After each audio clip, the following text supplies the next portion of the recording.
என் அம்மா இன்றும் படிப்பறிவு இல்லாதவள்தான். நான் சாப்பிட ஒரு தோசை கேட்டால் அவள் 2 தோசையை கொண்டு வந்து தருகிறாள். ஆம் நண்பர்களே, நம் அம்மா இப்படித்தான். ஒரு அம்மா அனைவரின் இடத்தையும் பிடிக்க முடியும். ஆனால் இந்த உலகில் யாராலும் அம்மாவின் இடத்தை பிடிக்க முடியாது. இதனால்தான் எல்லோரும் சொல்கிறார்கள் நண்பர்களே, தாயை ஒருபோதும் காயப்படுத்தக்கூடாது என்று. ஏனென்றால் நம் அம்மா நமது மகிழ்ச்சிக்காக எதையும் செய்ய தயங்க மாட்டாள்.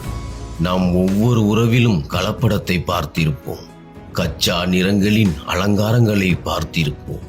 ஆனால் நாம் காலகாலமாய் பார்த்து கொண்டிருக்கும் இந்த அம்மாவின் முகத்தில் சோர்வை பார்க்க முடிவதில்லை. அவளது பாசத்தில் கலப்படம் எதுவும் பார்க்க முடிவதில்லை.